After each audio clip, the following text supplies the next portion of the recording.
Phase wise transfer शुरू हो चुका है और पहली लिस्ट भी जारी हो गई है। शिक्षा विभाग के एसीएस डॉक्टर सिद्धार्थ ने न्यूज 18 से एक्सक्लूसिव बातचीत की और ट्रांसफर को लेकर बन रहे सस्पेंस को दूर करने का प्रयास किया।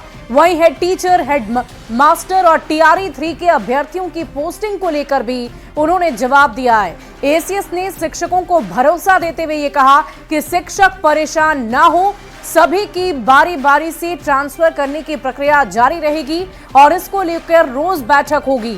वहीं एसीएस ने न्यूज 18 की जमकर तारीफ की और कहा कि न्यूज 18 विश्वसनीय चैनल है और ये सच्ची खबरें दिखाता है। शिक्षा विभाग के एसीएस से एक्सक्लूसिव बातचीत की है न्यूज 18 संवाददाता रजनीश कुमार ने। पहले फेज का ट्रांसफर आज से शुरू हो गया और शिक्षा विभाग ने इसको लेकर पत्र भी जारी कर दिया है। सीधी बातचीत करेंगे, हमारे साथ शिक्षा विभाग के एसीएस डॉक्टर एस सिद्धार्थ हैं। सर, क्या लग रहा है कि ट्रांसफर प्रक्रिया को लेकर जो इंतजार हो रहा है, आज ये शुरुआत हो गई है, कितनी खुशी की बात मानते हैं इसे? देखिए, जैसे कि आपको पहले भी बता चुका हूं कि करीब 2 लाख आवेदन पत्र स्थानांतरण के लिए प्राप्त हुए थे और विभिन्न कैटेगरीज के लिए थे। और हम लोगों ने पत्र भी जारी किया था जिसमें हम लोगों ने स्पष्ट किया था कि किस क्रम में हम लोग टेकअप करेंगे और कैसे कैसे हम लोग आवेदन पत्र प्राप्त करेंगे। तो सबसे पहले जो फर्स्ट कैटेगरी है उसमें हम लोगों ने जो सबसे ज्यादा बीमार लोग हैं उनको हम लोगों ने टेकअप किया है और हम लोगों ने सबसे पहले जो कैंसर पीड़ित हमारे टीचर हैं उनको फर्स्ट में हमने टेकअप किया।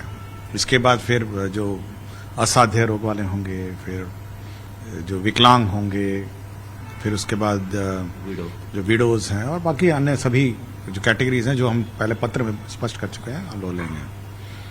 और इस क्रम में हम लोगों ने पहले तो हम लोगों ने बहुत सारी नियमावली चेंज की, बहुत सारे प्रावधान हम लोगों ने चेंज किए और साथ ही साथ हम लोग का जो सिस्टम है, हम लोग का जो सॉफ्टवेयर सिस्टम है, उसमें भी हम लोगों ने परिवर्तन किया। तो इस सब में हम लोगों ने यह इसमें समय जरूर लगा और हम लोगों ने सबसे पहला जो लॉट लिया है वो कैंसर पीड़ित है और उसमें भी जो आज जारी हुआ है वो वैसे कैंसर पीड़ित शिक्षक हैं जो पुराने हमारे रेगुलर टीचर हैं जी। इसके बाद आज बैठक होगी टीआरई 1 और टीआरई 2 वाले टीचर बीपीएससी की।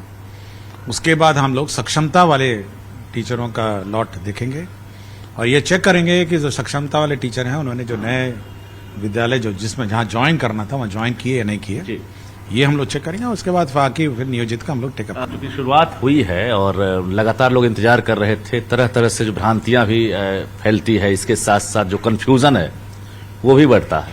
इस कंफ्यूजन को कैसे दूर करेंगे? देखिए, कंफ्यूजन हमने क्रिएट किया। कंफ्यूजन हो सकता है कि जो नॉन मेन स्ट्रीम मीडिया है, यूट्यूब है, ये क्रिएट करता है। कंफ्यूजन विभाग बहुत स्पष्ट है, उसका रोड मैप बहुत स्पष्ट है और हम जब पत्र बड़े सोच समझ के बहुत विचारोपरांत हम लोग निकालते हैं। और मैं हमेशा टीचर्स का कहता हूं, जो मेन स्ट्रीम मीडिया है, मेन स्ट्रीम चैनल्स हैं, मेन स्ट्रीम न्यूज़पेपर हैं या फिर आप विभाग के वेबसाइट पर निर्भर करिए, ओपिनियंस अपने आप मत बनाइए। मतलब हो सकता है कि किसी को अपना ओपिनियन बनाने के लिए कुछ भी बोल देंगे। यूट्यूब तो आज के दिन में यूट्यूब बहुत स्वतंत्र है ना, इसलिए मैं हमेशा कहता हूं कि मेन स्ट्रीम मीडिया है, न्यूज 18 आपका है, बहुत विश्वसनीय चैनल सब है जी है, बाकी बहुत सारे चैनल्स हैं। तो जो विश्वसनीय चैनल है ये सब बिना बयान लिए, बिना काउंटर चेक किए, बिना न्यूज को वेरीफाई किए कभी न्यूज नहीं चलाते हैं। तो ये शुरुआत हुई है, अब एक उम्मीद जगी है, खासकर अभी जो सक्षमता पास किए हैं, विशिष्ट वाले हैं, बीपीएससी टीआरई 1, 2 वाले हैं, पति पत्नी वाले हैं, तो अब क्या लग रहा है, कुछ न कुछ आप ब्लूप्रिंट तैयार रखे होंगे? देखिए, बहुत स्पष्ट है। जो शुरू वाले मामले हैं बहुत सेंसिटिव मामले हैं जिसको हम खुद देखते हैं और विशेषकर जो बीमारी वाले हैं, असाध्य रोग वाले हैं और विकलांग हैं और पति पत्नी वाले, इतने तो हम अपने स्तर पर देखेंगे।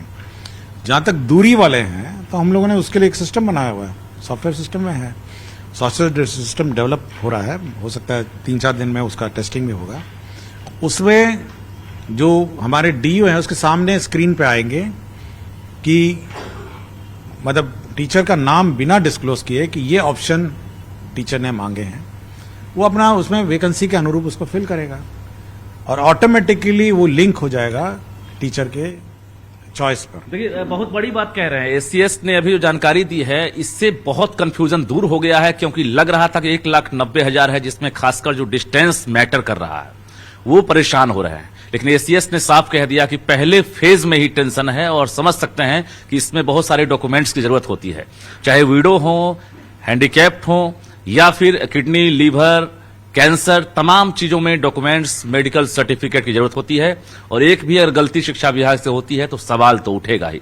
लेकिन इन्हीं चीजों से बचने के लिए देखिए, जो बड़ी संख्या वाली है उसमें, जैसे मैं हूं डीओ, सपोज मैं डीओ गया हूं, तो मेरे स्क्रीन पे आएंगे कि टीचर का डिटेल के बिना, मतलब टीचर का डिटेल नहीं आएगा, लेकिन इतने टीचरों ने आपके जिले में पदस्थापन के लिए आवेदन दिया, तो डीओ साहब 10 ऑप्शन देखेंगे और जहां जहां वैकेंसी है वहां स्कूल लगाना शुरू कर देंगे जी। अगर नहीं, कौन करेंगे? हाँ, मतलब उसको पता नहीं चलेगा कि किस टीचर का आवेदन पत्र है। अच्छा, उसको केवल ब्लैंक दिखेगा कि इतने टीचर ने इतने इतने जगहों पे अपने आवेदन दिए हैं। एक और सवाल, चूंकि TRE-3 भी आगे है और उसका रिजल्ट भी समय पर आ ही गया है, मोटा मोटी काउंसलिंग की प्रक्रिया अभी पूरी नहीं हुई है।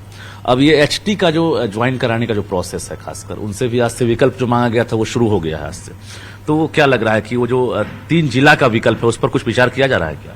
हाँ, तो विकल्प इसलिए तो मांगा गया है कि विकल्प हम कि जिला अलॉट करेंगे। बहुत लोगों का आपके पास भी लेटर गया है और हमारे पास भी फोन आ रहा है कि एसीएस साहब इसमें भी उम्मीद करते हैं कि वो ऐसा कर सकते हैं कि 3 जिला को 3 प्रखंड में कर दें। नहीं, आप जिला करिए ना पहले भाई, आप उम्मीद करेंगे कि आपका जिला जो आप प्रथम चरण में बोला है उसी में अलॉट कर देंगे आपको। आपसे उम्मीदें बहुत ज्यादा है बिहार के टीचर्स से। हमको किसी को कष्ट देने का तो उद्देश्य नहीं है। क्यों इतनी उम्मीदें बढ़ गई, ये बताइए। हाँ, क्यों इतनी उम्मीदें बढ़ गई है टीचर? नहीं, उम्मीद है कि उसको लगता है कि शिक्षा विभाग उनकी बात सुनेगा, करेगा, इसलिए उम्मीद बढ़ती है। धन्यवाद। हमारे साथ शिक्षा विभाग के एसीएस डॉक्टर एस सिद्धार्थ थे, जो बारीकी से महत्वपूर्ण जानकारियां दे रहे थे। यानी बिहार के शिक्षकों को अब टेंशन नहीं लेना होगा, टेंशन आप सरकार पर छोड़ दीजिए और सरकार ये चुनौतियां स्वीकार करती है। यानी एसीएस ने साफ कहा है कि हम इसे क्रांति नहीं मानते हैं और सबका धीरे धीरे ट्रांसफर होगा, जिसको लेकर हम खुद एक एक आवेदन को मॉनिटरिंग कर रहे हैं, एक एक आवेदन को पढ़ रहे हैं। हालांकि ये तकनीकी प्रक्रिया है, इसलिए थोड़ा वक्त जरूर लगा है, लेकिन आपको टेंशन नहीं लेना है, सबका ट्रांसफर होगा। और इसको लेकर हमने कोई टाइम फ्रेम अभी तय नहीं किया है, लेकिन टेंशन नहीं लेना है। और कहीं ना कहीं ये साल जो है उम्मीदों का साल होगा, इन्होंने भरोसा दिया है। जो बेरोजगार युवा है, डिग्रीधारी है, वो भी टेंशन ना ले। अगर वैकेंसी को कैलकुलेट किया जाता है TRE-3 की पोस्टिंग के बाद, तो निश्चित रूप से उम्मीद जताएं कि अगली वैकेंसी भी जल्द आएगी। कैमरामैन दीपक के साथ रजनीश कुमार, News 18 पटना। बढ़ते आगे सासाराम